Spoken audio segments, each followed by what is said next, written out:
Welcome. This is Talib Kareem, CEO of STEM4US, and I am elated to be back with you at the beginning of 2022 for a podcast series that we launched in 2021 last year. And, none of us knew that, you know, we would still be in the middle of a pandemic 2 years ago.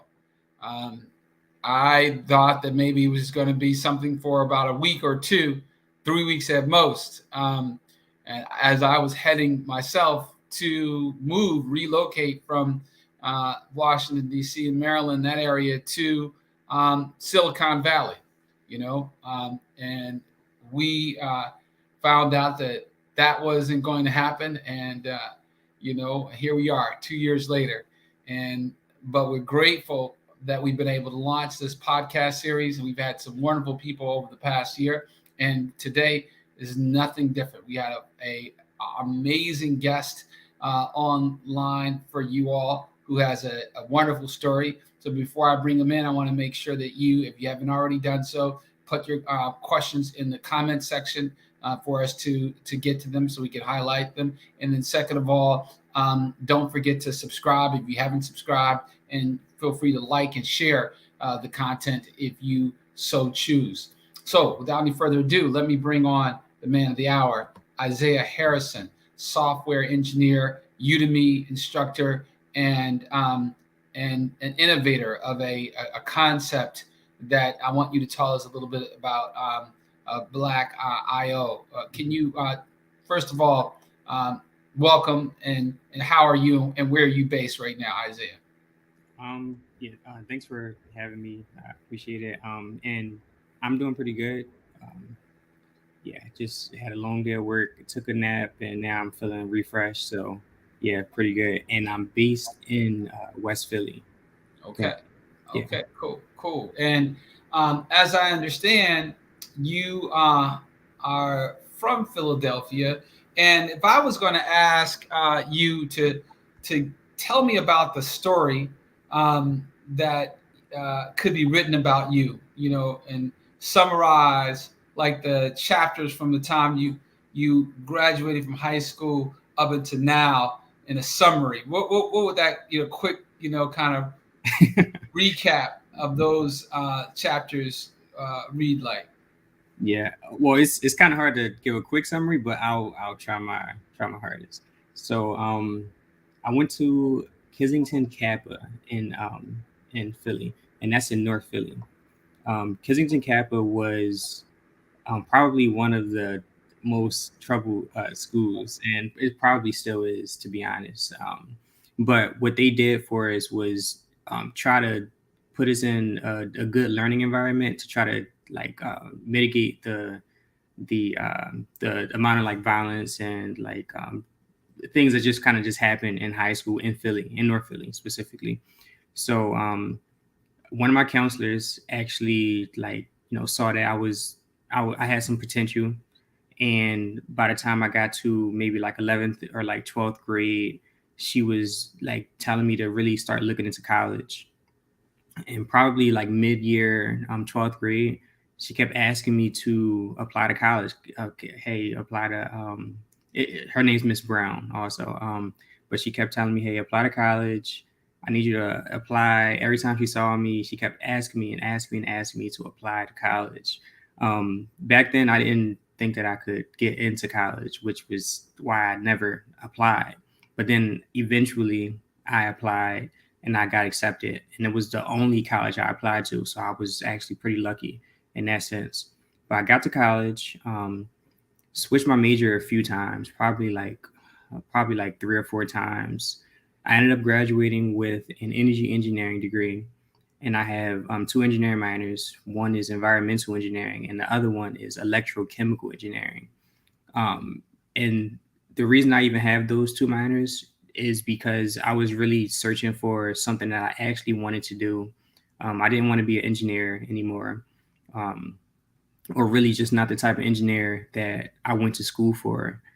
So I guess shortly after I graduated, probably a month after I graduated, my friend and I, we were like playing chess, and like he's like, hey, I think you have the mind to be a software engineer. And from there, I just started learning how to code. And probably a year and a half, 2 years later after that, I got my first coding job. And then from there, everything has just been uphill. Um, Now I've taught at the University of Pennsylvania for 2 years. Their coding boot camp here in Philly. And I've taught an online boot camp as well called Launch Code. And I taught just JavaScript and basically Java for them. And now I'm at JP Morgan, doing basically a software engineer, just climbing my way up the ladder there. And on the side, or I guess you could say I have two full-time jobs, one at JP Morgan, the other for my business, Black IL. My mission there is to increase the Black representation in the tech field. So I offer free coding classes for those who identify as Black. And to be honest, the reason I'm even doing that is because I didn't realize that there weren't much representation in the tech field until I got there. And then it was a complete culture shock. And like, I don't believe any aspect of the job industry should not be diverse. I think everything should be diverse because it brings cultural competency, and it also brings a different perspective. So my goal is really to help out everybody, and by trying to make this a more diverse field, I should say. So yeah, I think that's everything in a nutshell. Sounds like you're on mute. Sorry about that. I was saying it's interesting you talk about diversity and the cultural shock, because on the first day of Black History Month, which was on Tuesday, if folks did not know, I was a part of a LinkedIn Live event. I was a guest, a member of the audience. There were about 200 people on, and it was a conversation with the chief architect of the United States Air Force and the United States Space Force. And he spent like 2 hours talking about, himself, his background, and the priorities of the Space Force and the Air Force in terms of their, information architecture. And do you know how much time in that 2 hours, at least the 2 hours that I was on, he spent talking about diversity? Can you guess? I would honestly, like, just because I'm so used to being, pushed in the back burner, I would say probably like maybe 10 minutes. Zero. Okay. 0 minutes. All right. Yeah. 0 minutes. And that's the reality, and this guy is responsible for the largest employer of technology in the world, he said. This is what he said. I mean, and I would imagine that that's correct. So, with that in mind, and maybe what he was saying is that the Defense Department is the largest employer of technology in the world, which is probably what he was saying. But he is having one of the biggest of budgets in the Defense Department community, had nothing to say within those 2 hours about the need to have, different types of people who are both trained, right? And then second of all, at the table, when, information technology questions are being discussed, especially when we think about where the United States' footprint is, which is all around the world, and you only have a certain type of people who are involved in these decisions, it can have disastrous ramifications. What do you think about, again, the lack of diversity in this field and how it can have dangerous outcomes? Yeah. So it's funny you asked that. So I was having a conversation with one of my friends probably a few months ago, and I was telling him about my business and what I'm trying to do. And then, like, he's asking me questions like, why, obviously it's important to be diverse, but why do we need to be diverse in the tech field? I brought up something that he didn't like. He hadn't. I guess it just sort of like blew his mind. I was talking about self-driving cars specifically, and how the self-driving cars are already out there. And then I told him, hey, like when a self-driving car, first of all, it's a lot safer than a human driving it. But with self-driving cars, there's a program behind, there's coding behind the self-driving car. So let's say, I spun up a scenario. I said, let's say the self-driving, like someone hit the self-driving car, or there was an accident on the highway. Like this self-driving car, what it can do in a matter of seconds is look at everyone's license plate, determine who owns the cars, determine their economic worth in the United States, and then say, okay, how can I minimize damage? Not only how can I minimize damage, but how can I minimize the economic damage that this is going to cause? Because let's say you have a CEO that brings in millions of dollars and contributes to the economy, and then you have a woman with like 2 kids in the back. There can be some built-in inherent biases for these programs. Right. So yeah, this can be like really, really dangerous if there's no like check on this. There's not someone really looking at it from a different angle. And another scenario that you didn't bring out is, what if a car is hit, and as a result of the car being hit, that car has to go and then be kind of thrown into a crowd of people. Right. And as you say, now the car is going to make it a determination. Well, who out of all these people do I strike? Right. I have to make a determination. I'm going to hit some people, but I have the ability to strike some and not others. Which of these people am I going to hit?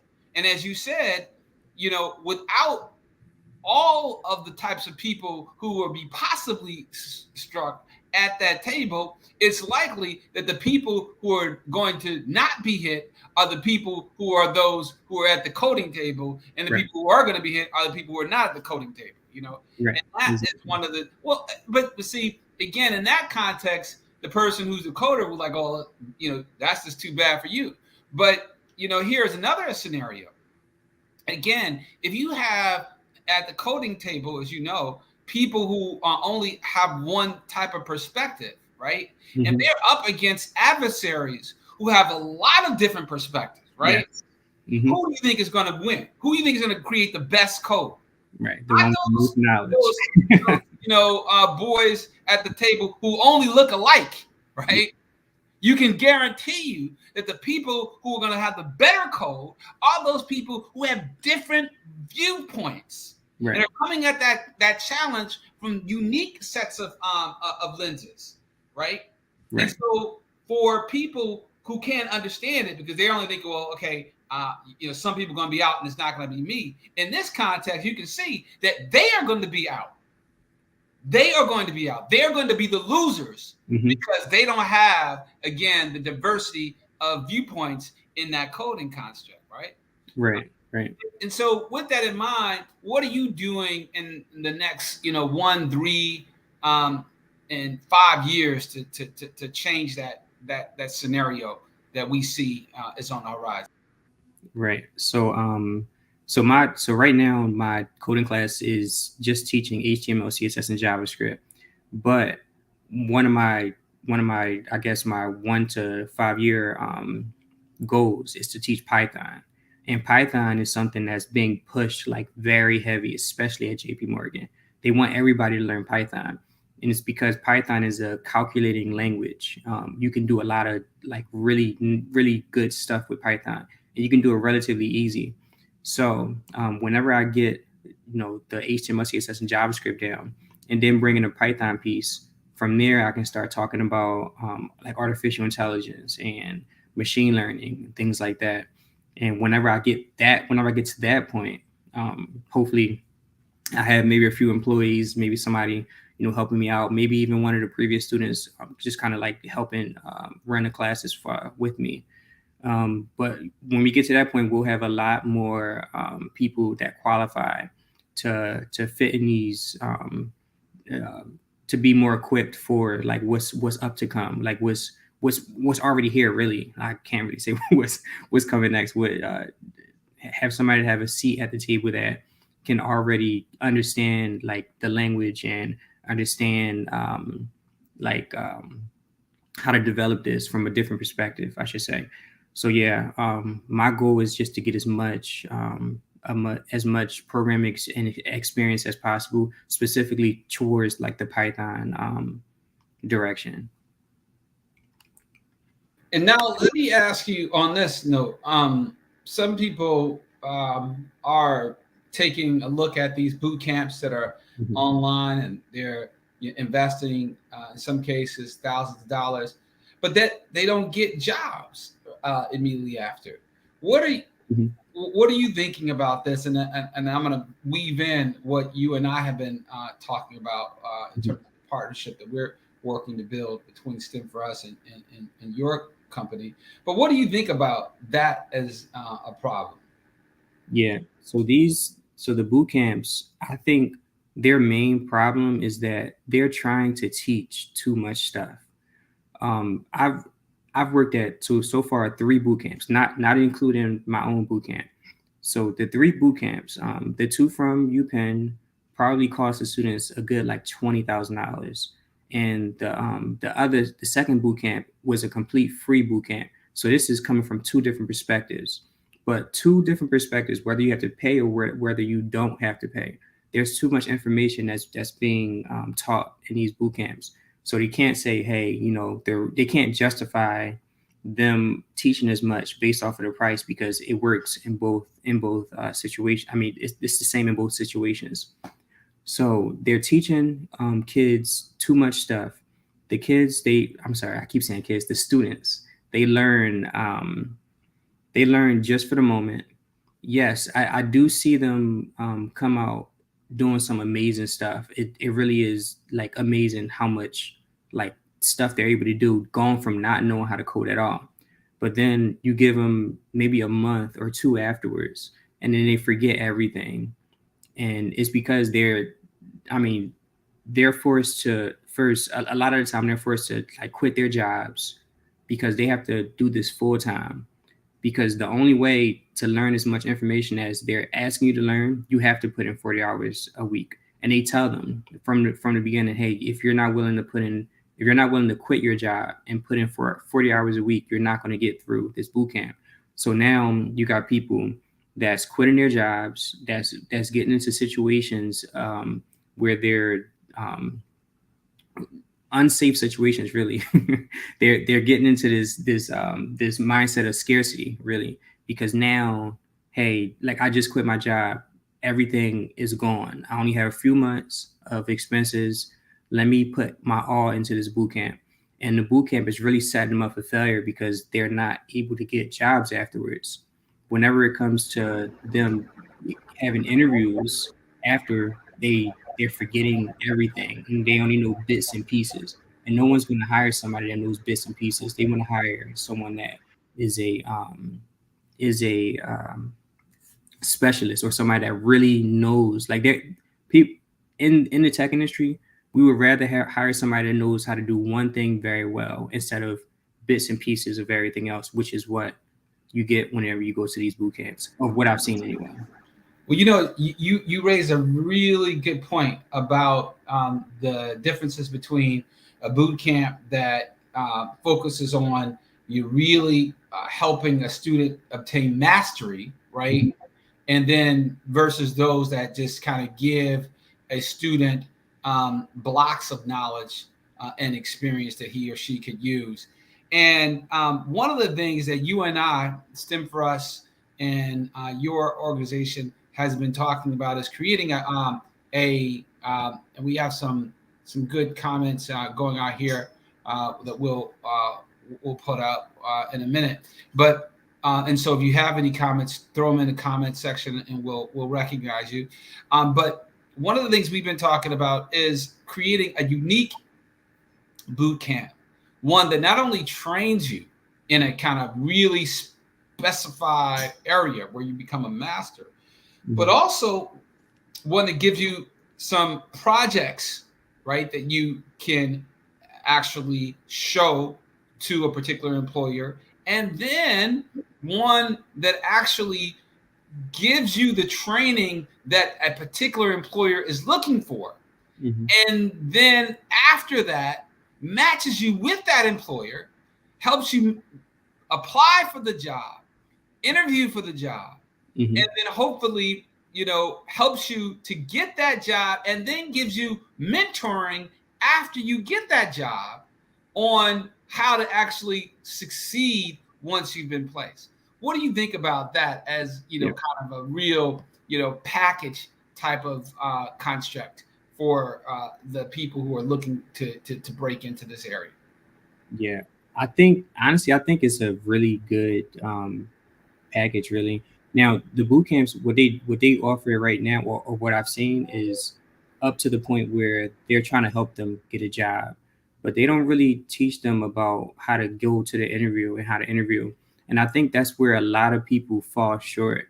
Some people don't realize that the interview, the resume, the cover letter, like all of these things are like there's a standard to these things.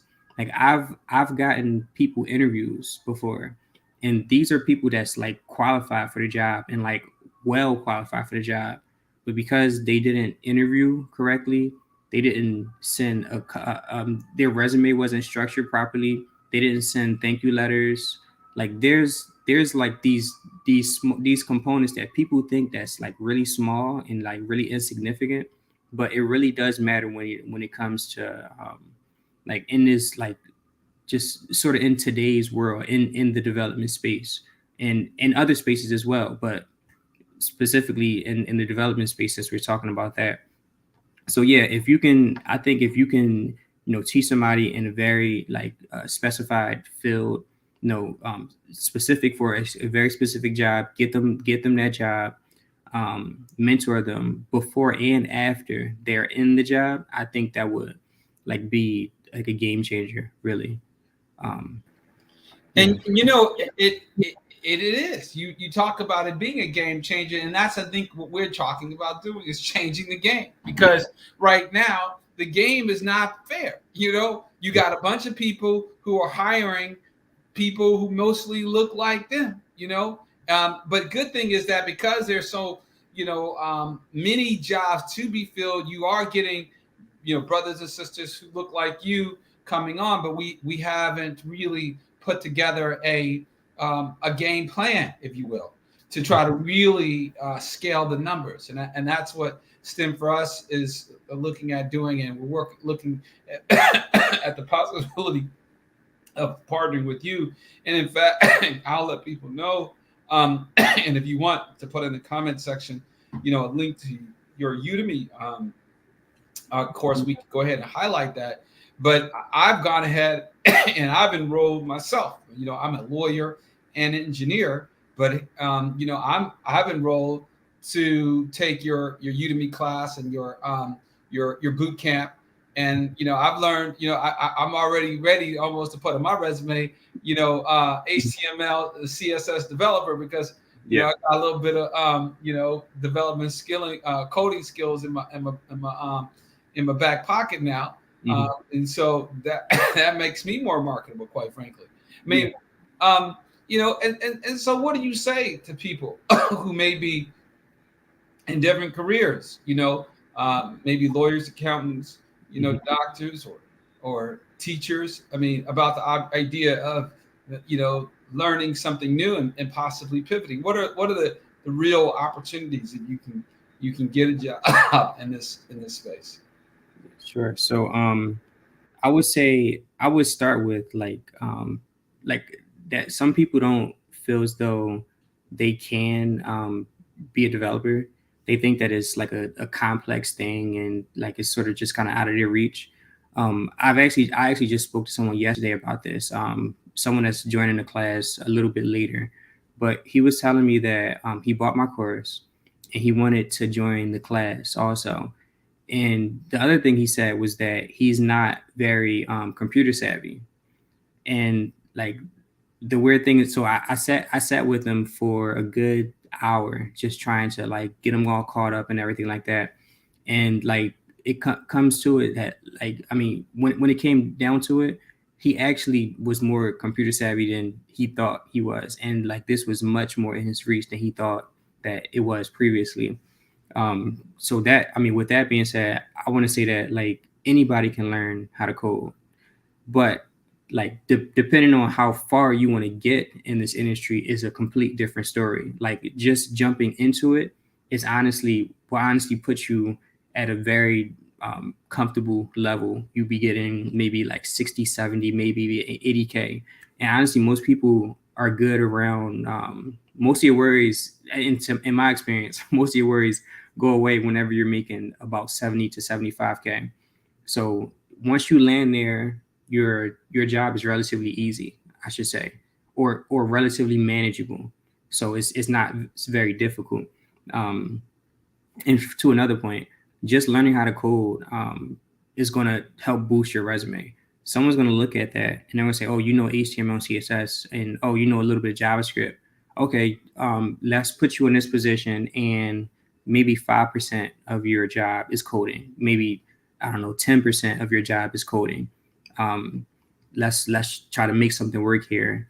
And if you combine coding with business, that's even more powerful, because now you have like a business person that knows both the business world and the coding world, which is something that we constantly have an issue with. Like coders and business people think completely different because they don't know how to communicate with each other.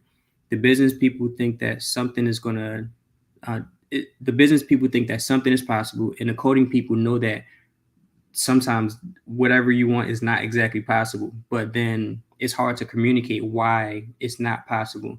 If you have somebody that knows both a little bit of coding and in that business world, that person is like it's kind of hard to put a value on how important that type of person is. And that can go across many fields. Really, you get into maybe some kind of medical field. You combine that with some kind of coding. Now you're able to develop an app that solves some medical problem. Like there's so many different routes you can take, and so much opportunity opens up to you once you can start to create your own apps and create just your idea and have it out there online. So yeah. And we just put into the chat the link for your class. So for people who want to come and check out the video or the stream, and copy that and put it in their browser, they can go ahead and do that.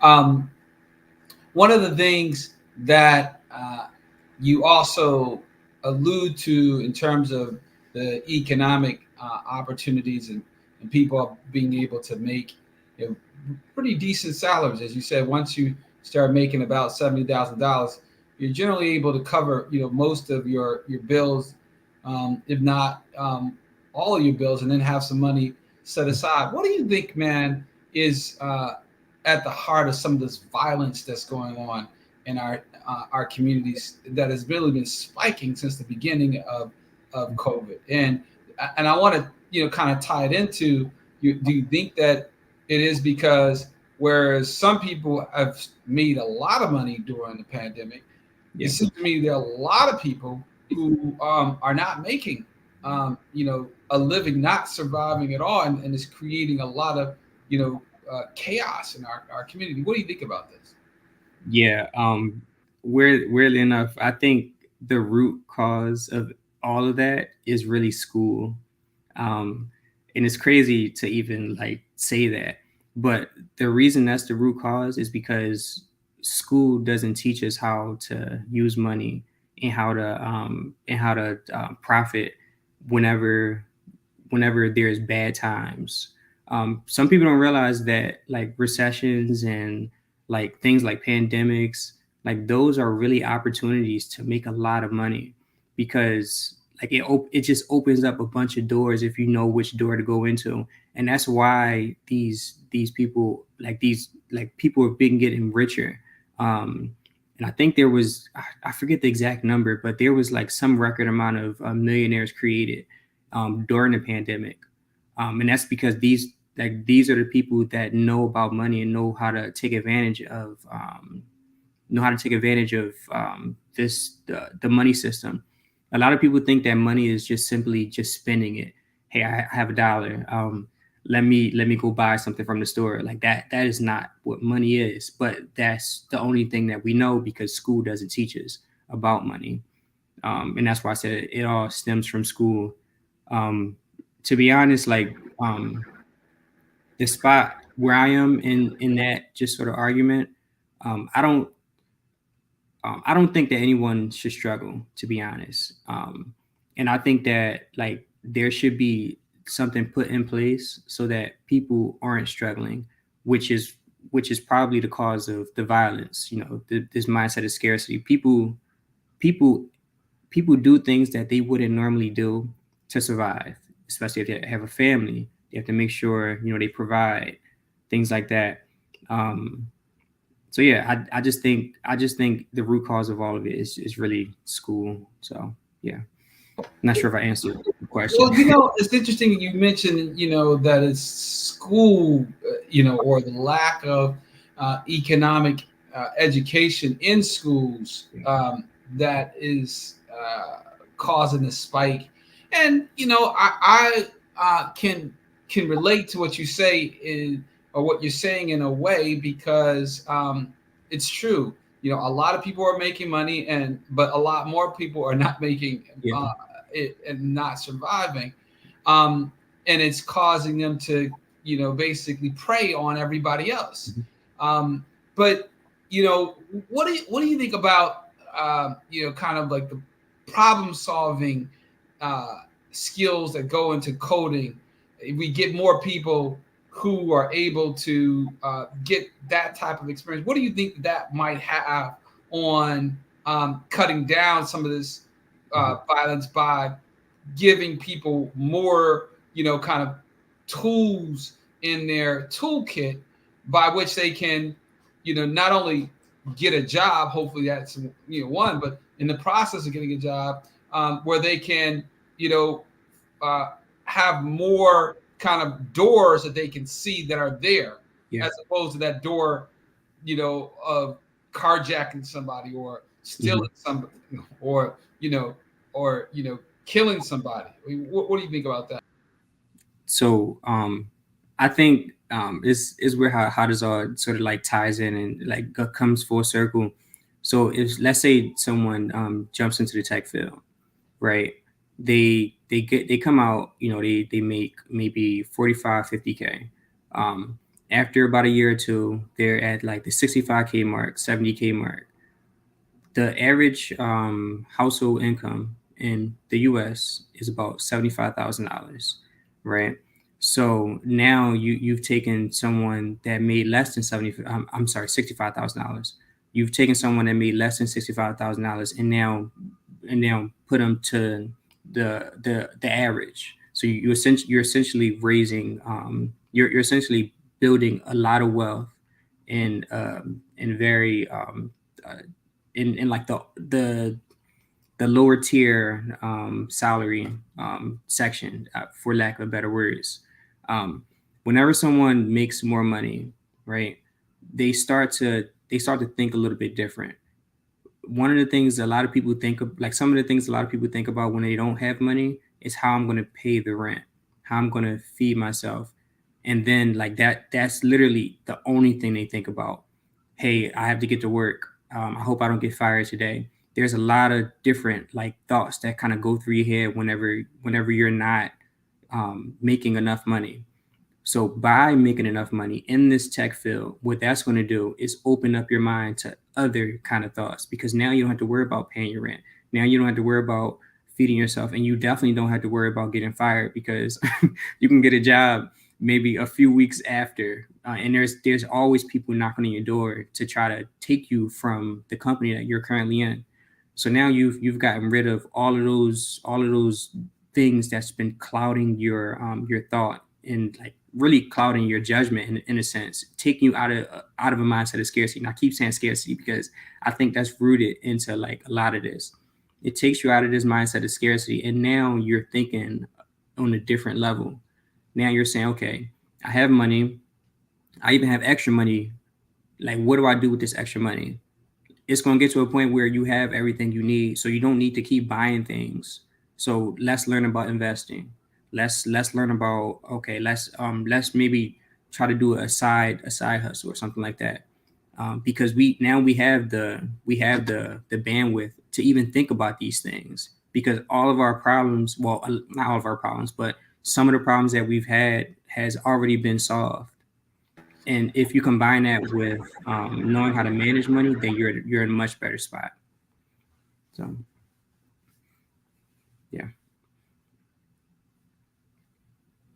It was one thing that you mentioned that I thought was interesting, and that was the idea of what you start thinking about once you have enough money. And one of the things I've been thinking about is, again, this idea of the NFTs, right?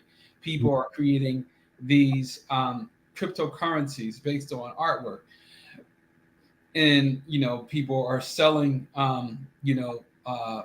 copies of their digital artwork Mm-hmm. using this cryptocurrency. And I was thinking, about the idea of incentivizing good deeds. What if we could create like kind of an NFT, right? That would be based on, a good project that you might, let's say, for example, you're getting ready to, let's talk about this a little bit. You're getting ready to speak to a group of 200 young people and give them, some, kind of a mini boot camp based upon what you're doing, and not only are you, donating your time, you're actually also sponsoring a couple of the students so they don't have to pay the registration fee. Imagine if we had like a kind of a cryptocurrency that would kind of reward people based upon the greatness of their contributions that they're giving to humanity. So imagine a bunch of young boys from North Philly running around trying to do good, as much good as they could, right, in order to get some type of incentive, be it money or or prizes or whatever. I mean, what do you think about that? I mean, again, this is going back to the idea of how technology can solve problems. Yeah. It's so weird that you're asking that question, because like, and it's crazy how so many people have like very similar ideas. One of my friends, and I wish he was on right now. He had thought about the exact same thing that you just mentioned, and we spent probably maybe like an hour or two just talking about it, just like going over like the possibilities of like creating this cryptocurrency to do good. And like some of the things we talked about was that like doing good is actually part of human nature.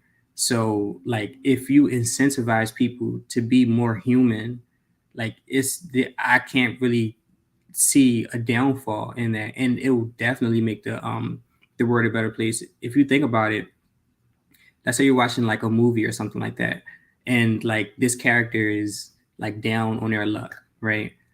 The moment like the story changes and that character starts doing good in life, like you smile, you're happy for that person, and it makes you, there's a sense of like of like pleasure, really, like within, I feel like there's a better word to say that, but there's a sense of like happy joy, there's a sense of joy that you have just by seeing somebody else um doing good. So if that was incentivized, like I feel like that would first of all, it would change a lot of mindsets. um I feel like it would just definitely be like an overall good impact on society altogether.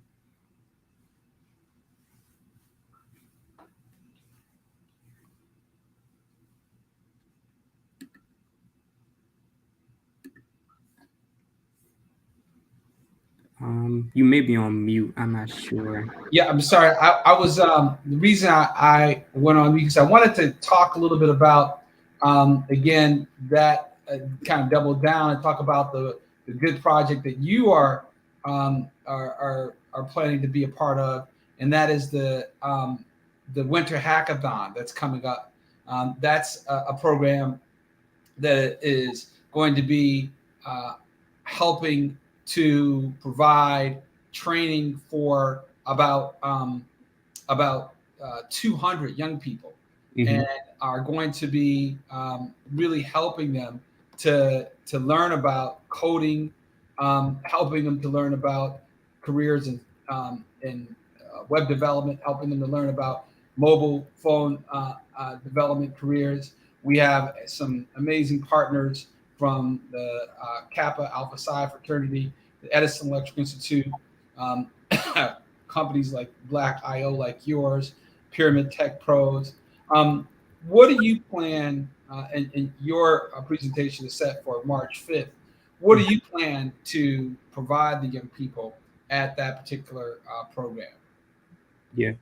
So for me, I'm basically just going to teach some HTML, maybe a little bit of CSS, but I think it would have a good impact, like a really good impact, because you'll see like these kids, maybe someone um, that don't think that they can really do too much because they're just kids. You'll see them actually create something, actually like develop something, and see like the feedback on the actual screen. Like just being able to write something on a computer and then bring it up on a browser, that excites anybody really, because they've now taken what looks like a very complicated concept and brought it to life in a matter of maybe 10 to like 15 minutes. So yeah, I plan on teaching them HTML and CSS, and hopefully that sparks their interest to really start going further into this, and really like looking at the different routes that they can take in this tech field.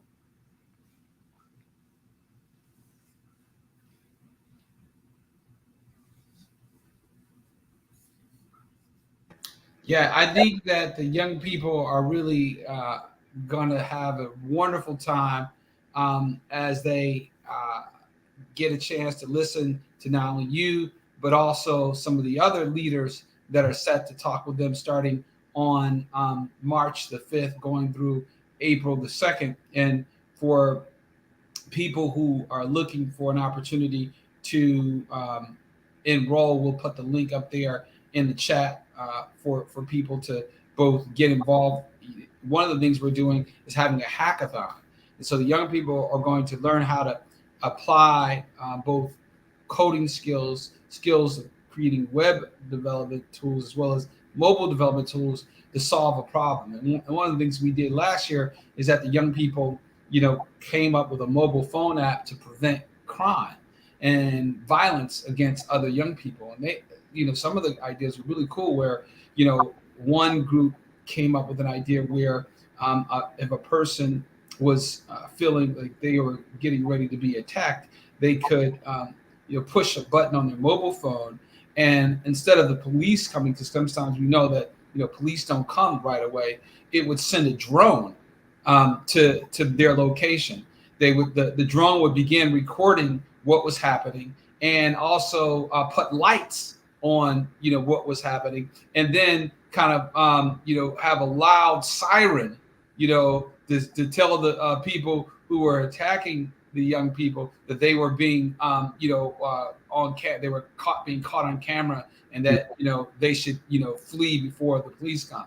That's just, I mean, I think it's a group of 9, 10, 11, 12, 13, 14 year olds coming up with a mobile phone app like this. What do you think as kind of the possibilities of what young people can do if we give them the skills, such as Yeah. the HTML skills and CSS and Java skills that you are set to provide them? Yeah. So basically, I believe like really every app needs HTML and CSS, because we need to have like some kind of interface, like some way for like a human to software communication. Um, so I think my web development section is going to definitely help with them, and like bringing this idea to life, like seeing something like tangible in front of them. Hey, I have these. I have this text on the screen. It says there's a small description of what this app does. Maybe there's a button over here that sends the drone. Maybe there's a drop down here that says, okay, like which authority should I contact? The police, the fire department, or what have you. So I think the web development part always comes into play because we have to build that interface. And just to quickly comment on the your the project that you laid out, I think it would help spark imagination, and it will also bring a sense of comfort, really, or a sense of control, I should say, because a lot of times people are people think that a situation is out of their control, and just by introducing technology, now you're able to level the playing field. Now it is almost like being a superhero, right? Like now you're able to save someone because now you have this new power in a sense. um so yeah, it's a really good idea, and it'll spark interest, and yeah, my section of it will help kind of bring this to life for them. Just something for them to see. Well, I'm really excited about that, and I'm excited about you taking part in this program. Let me ask you this question as we get ready to conclude. Um, what beyond coding do you do to keep yourself balanced? A lot of people are kind of spending a lot of time in front of their screens. A lot of young people are doing it, and some people think that maybe that also could be one of the contributing factors to a lot of this crime.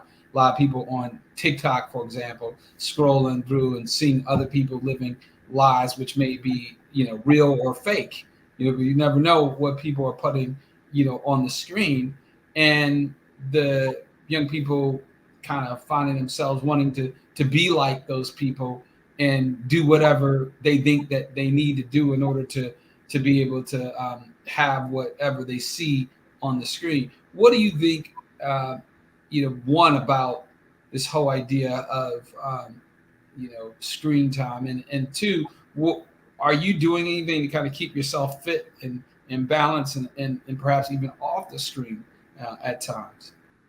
Yeah, I do realize, yeah, it's really bad. Like whenever you're in front of a screen all the time, and to be honest, it's getting even harder not to be in front of a screen because it's a part of life, really. Like even if you weren't a developer, a lot of the time, like businesses are run from technology, so you're pretty much forced to be in front of a screen at that point. Even you think about the grocery store, like you're swiping you're swiping food, but then there's a computer right next to you, and there's even a swipe machine. So I think just from looking at it from that perspective, I think that it is really important to get away from the screen. um, One, because it can really mess up your mind, because now you start to have this perception that everyone lives this very specific lifestyle, when it's not. And this is specific to social media, and it's like that is not the lifestyle they're living. The pictures they're taking is not how they look, because you have filters and things like that. Like and now you're getting into this state of like depression because you don't feel as though your life matches up with someone else.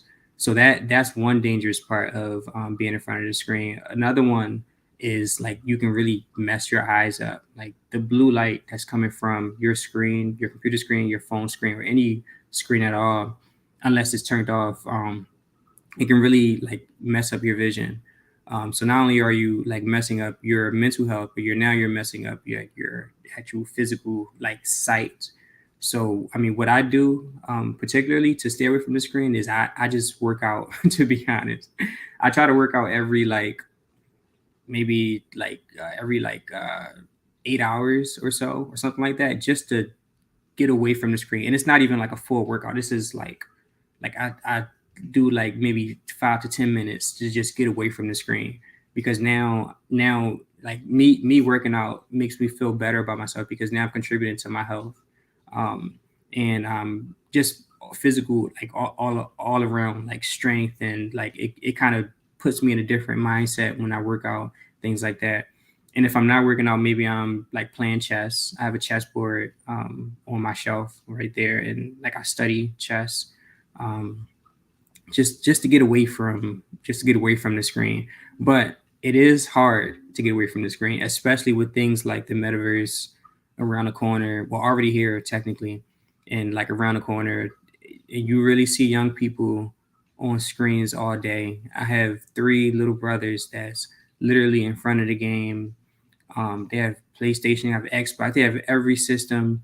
They're on every game from from when they wake up until they go to sleep. So the stuff is definitely addicting, almost putting them in a different reality, and kind of making their own, like it kind of makes their own reality seem boring in a sense. So I think we need to get away from the screen. I think we need to be more into, like, more in touch with reality, and yeah, just to, it kind of cleared their mind also. Yeah. What, going back to that point, we have built an app that helps teams to again break out of the screen and get some exercise, either yoga or Pilates or high intensity interval training. And so if you're looking for that type of breakaway, even if again, for teams who are remote and distributed, you can also do this online, but it gets you away from being on the screen where you're consuming stuff relating to work, and more so kind of getting some exercise in. I've enjoyed myself. For the past weeks, I haven't been able to get in my gym I normally go to, so I've been doing some online workout, and again, and that's one of the things that Abe Yoga does, and so you can check that out. It's one of our partners. Um, as we conclude, I have a couple more minutes. If you were going to talk to yourself, a 17-year-old Isaiah, what advice would you give yourself at that time? Uh, Based upon the knowledge that you've learned so far, Yeah. on all of those few chapters, if you will, of your book that you were talking about earlier. Yeah. So, wow, it's really a big question, to be honest. Let me see. If I was to talk to my 17-year-old self, I would tell myself that you're able to accomplish like much more than you thought that you was able to. Um, Really, being from Philly, you really, like, you really have this small outlook on what life really is. The first thing that sort of blocks you is that you're in such a toxic place. And it really depends on where you grew up in Philly. But me, I grew up in North Philly, and that's not a good place to be. So you're growing up in this toxic place, and now in your mind, from your perspective, you think that the rest of the world is exactly like Philly.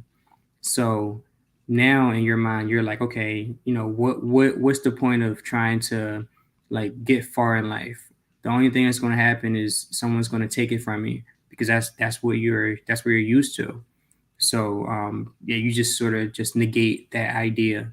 Also, another thing I would tell myself at 17 is that you need to travel. And it's kind of like leads up to that, like travel, meet other people, see other cultures, things like that, because that, I feel like that's the real key to opening up like my 17-year-old potential. It wasn't until I met someone from Africa, met someone from Egypt, well, that's in Africa. I met someone from like Asia. Like, I met people from around the world in college, and it was very surprising how similar we were. Like it was really a culture shock for me, because you look at television, especially back then when I was 17. A lot of times they try to demonize people from other companies, and like now I look at it and I just think that it's like ridiculous that they did that, and it gave you a different viewpoint on like what the reality was. So yeah, my 17-year-old self, I would tell him to travel, always like look for opportunities, and know that what you're going to accomplish is a lot more than you thought you were going to accomplish. So be prepared to like work and like really like work and accomplish and stay humble all at the same time, which is a really big struggle.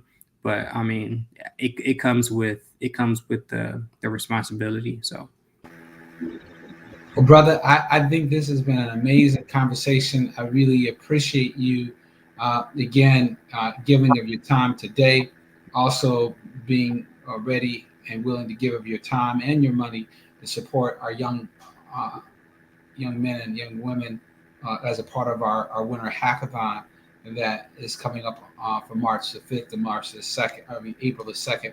For people who are interested in getting involved, don't hesitate to check out the STEM4US website.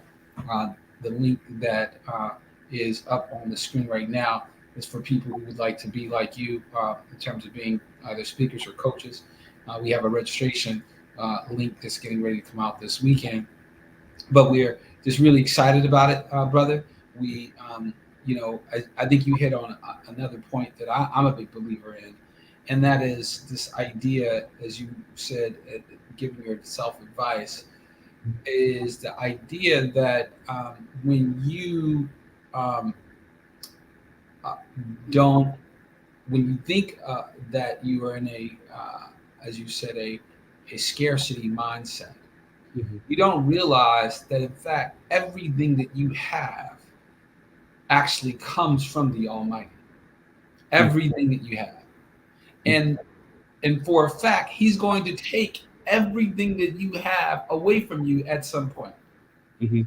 And so when you go through life not realizing that, you're thinking, okay, I got this. Let me do all I can to protect it. And when you don't have, and when you lose it, you're devastated. You're crushed. You know, that's a whole different mindset than when you know, okay, this isn't even mine in the first Yeah. place. I'm just using it, right? This belongs to the Almighty. He's giving it to me. So I need to be in the mindset of gratitude Mhm. first and foremost for whatever I have. And then whenever that whatever I had gets taken from me, I need to also still be in a state of gratitude for, being grateful for the time that I had that. You know what I mean? And the things that I still have. Now, when you change your mindset from a scarcity mindset, right, when you're always thinking about protecting the things that you have, to Mhm. a mindset of gratitude, where you're always in a state of just being grateful for whatever you have Yeah. and whatever you had, right? Mhm. It's a totally different construct. You know what I mean? Yeah. And that's what I'm hoping that we can help our young young brothers and sisters to learn through both the class that you're doing now, through our winter hackathon, and through this boot camp, this cyber training academy that we're working on developing. Again, Isaiah, I really appreciate you. May the Almighty be with you, brother. And I'm looking forward to us, being together. Well, I'm with you every week in your class. Yeah. So I appreciate you being patient with me as I'm learning from you. But I also appreciate looking forward to you being with us at the Winter Hackathon on March the 5th. Yeah. Looking forward to it. Thanks. Well, everybody, this has been an amazing conversation with an amazing individual, young developer, software engineer, philanthropist, really as well. Someone is giving of himself, and that's the type of people who we're looking forward to presenting to you this year, 2022, more than we were able to do last year. If you like this, don't hesitate to again hit the like button, subscribe if you haven't already subscribed, share if you haven't shared it. Let's get the word out about this wonderful platform that we've built, and let's get as many young people as possible to participate in this STEM4US Winter Hackathon 2022. Without any further ado, I will wish you all well and look forward to having another guest coming up. Hopefully we'll give you more information about the Winter Hackathon next week. Until that time, have a wonderful day or evening, and may the peace be upon you all.